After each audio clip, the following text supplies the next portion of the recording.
UFC 307 will take place on October 5th in Salt Lake City, Utah, at Elevation, which will be really interesting because you see there's been some classic fights in Utah that have been really affected by that elevation. Thinking back to Paulo Costa, Luke Rockhold, which was an awesome fight. So I'm interested to see how that affects everyone fighting on the card. In the main event, Alex Pereira taking on Khalil Rountree Jr. Now, this fight, when it was announced, was a real surprise to me, and a lot of other people, I can assume as well, because after Alex Pereira's most recent title defense, the next matchup was sort of, it looked like it had already been set up with him against the clear number one contender, Magomed Ankalaev,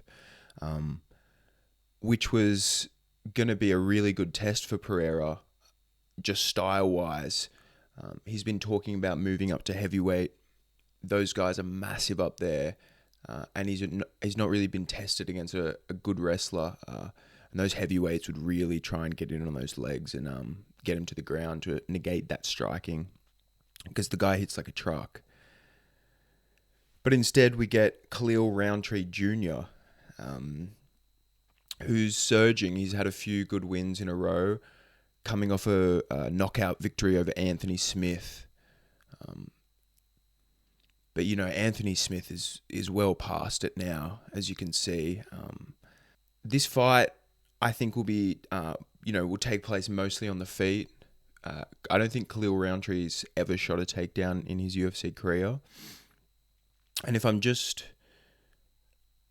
thinking about how it's going to look on the feet between these two, I can't help but, just assume that it's just going to be a really good stylistic matchup for Pereira. Although Rountree is really powerful, he's a big guy. He hits really hard when he's able to connect, but if you're going to stand and trade with Pereira, it only takes one from him to completely switch the lights off, and he's so fast. Not only is he fast, but he's really calculated, and he knows how to get that power to your chin. Even the leg kicks are going to be a big issue, I think, as well. So, outside of Rountree finding Pereira's chin and hurting him, I think it's a pretty clean stylistic matchup for Pereira. As to why we're getting the fight, again, who knows? Ankalaev is actually fighting Rakic, so he was available and ready, and yeah, it's a little bit confusing as to why this is taking place. So, nonetheless, I think it's going to be a really exciting fight. Like I said, Rountree's not one to shoot a takedown. Pereira's definitely not one to shoot a takedown, so it's going to be a really fun, stylistic kickboxing fight on the feet. And so I'm really looking forward to seeing that. In the co-main event, Juliana Pena is back, and she takes on Raquel Pennington, trying to become the women's bantamweight champion once again.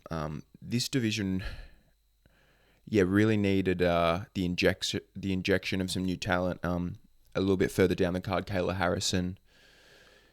Interesting to me why she isn't in this fight. But I guess Pena, she does a good job of marketing herself into these positions. And obviously she beat Nunes, so she has the claim to fame there. Pennington's last fight against Bueno Silva, where she became the Anu, was, it wasn't the most exciting performance. And Bueno Silva almost sort of quit on herself in there and really imploded, as opposed to necessarily Pennington implementing her game plan really well. So that fight's interesting. I think it needs to happen for the division just to keep it moving. But like I said, further down the card, Kayla Harrison, I think she's the sort of excitement and the personality that this division needs, because since Nunes left, it's really been lacking. It's been hurting. The return of the king, Jose Aldo. Jose Aldo's back. The return of the king. Again, another young, hungry prospect that they've given him. Last time out, he fought Jonathan Martinez, who was on a really good streak. Young, hungry, savage guy. And this time out, it's the same. Mario Bautista, who trains out of the MMA lab down in Arizona. And he's had a really, really good run in the UFC. He's on a 6-fight win streak now, I believe. And he's just really coming into his own. He looks super dangerous. I'm really interested as to why they're putting Jose Aldo in this sort of position, because based off his name value and even, the sort of skills and that he still carries based off his last win, like he's right up there still for how old he is. I just don't know why they're not putting him into like a Dominic Cruz fight or, another one of these matchups where the fans can celebrate it a little bit more, because although this fight's going to be super exciting, it's just, I think Jose Aldo deserves to fight up the rankings a little bit more. This is 10 versus 13. Bautista's looking to make a name for himself off an old veteran, who's still in really good touch. So we'll see if Jose Aldo, who's been boxing a lot, he took a big break from the UFC a couple of years, and you can see he was really working on his hands, had multiple boxing fights, and you saw in his last fight how he's digging to the body and he's fighting beautifully, and he's got such veteran experience. He knows how to pace himself over 3 rounds so well. So this is a really, really big test for Mario Bautista. I think it's going to be a really exciting, electric fight. Like I said, I'm really interested to see how Jose Aldo looks, because he is getting old. But like I said, in his last few performances, he's looked really, really good.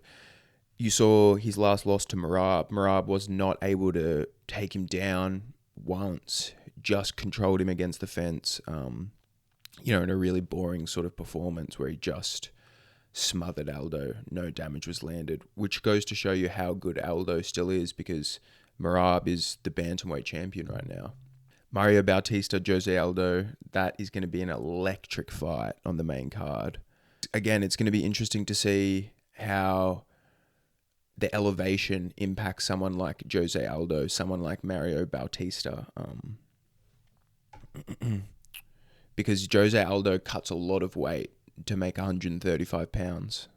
But like I said, it's going to be an electric matchup. Really looking forward to that fight. It's always awesome to see Jose Aldo back in the octagon. Moving down the card, Kayla Harrison, her second fight in the UFC. And this is a really interesting matchup because Kayla Harrison is, on the older side. And not only that, she's cutting down to 135 pounds, which I don't think she can do that much. It looks like it's a really, really hard process for her to get down there. She used to fight at 155 pounds in the PFL and spoke about not being able to make 135. Obviously, she's adjusted some things, but it still looks like an absolutely brutal cut. So it's like, how many of those does she have in her? Why isn't the UFC putting her into a title fight or a more, high-profile matchup, like with a Nunes, who was looking for the call-out from Harrison and wants that fight? So with Harrison's name, star power, value, what she brings to the company, it's really interesting to see her in this matchup in her second fight after beating Holly Holm, really convincingly in her debut, which I thought was a good test, which she passed with flying colours. So, yeah, I think Kayla Harrison,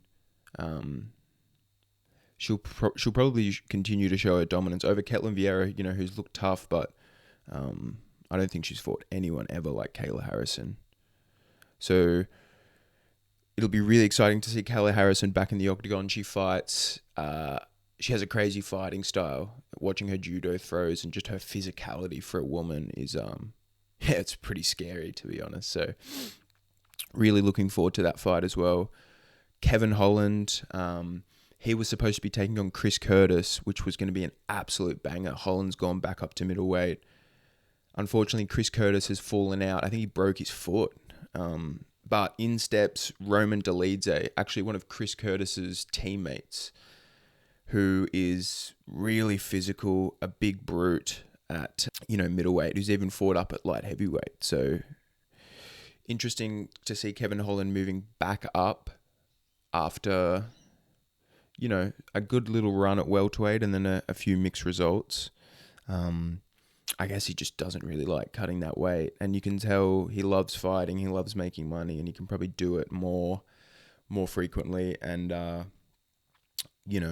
with less sacrifice doing it up at middleweight. So that's a really interesting matchup. I wonder how much training Dolidze is able to, put together, but he has come in on short notice before and looked really impressive. So interesting fight. Interesting to see how their styles clash, because Kevin Holland's really slick with his submissions, but Dolidze is a really, really strong grappler who's a little bit more stiff and rigid on the feet, and I think Kevin Holland can really expose some holes there, but we'll see, because like I said, it's going to be a really interesting clash of styles.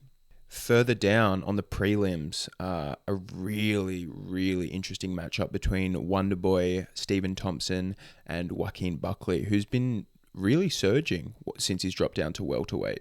He's riding 4 fights in a row since he's moved down to welterweight. A couple of finishes mixed in there, and he's looking like he's really developing and putting little bits and pieces of his game together, which weren't there before.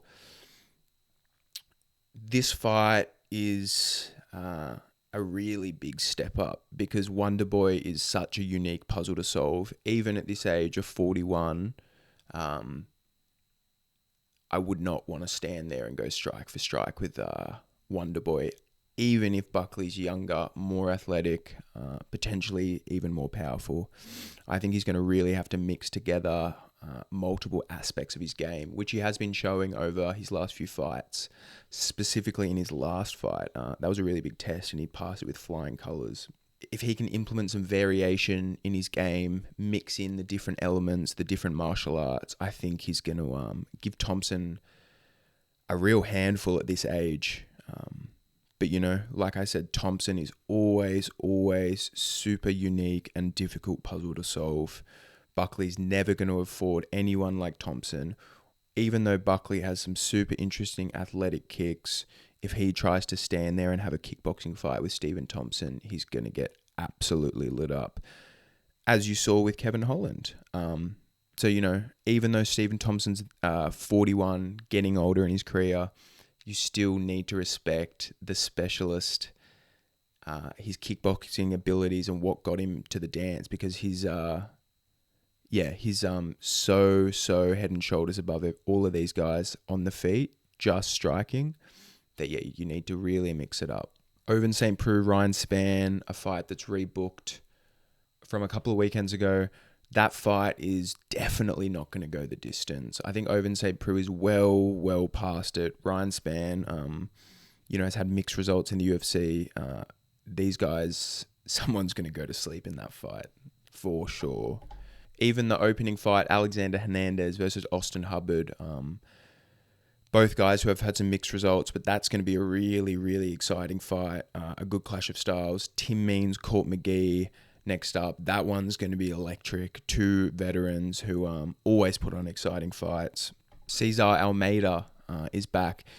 He's a really interesting prospect, coming up against Ihor Potieria, who's had some mixed results in the UFC as well. And they've got him in a good spot on the prelims there. So I think they're trying to highlight Almeida's abilities going forward.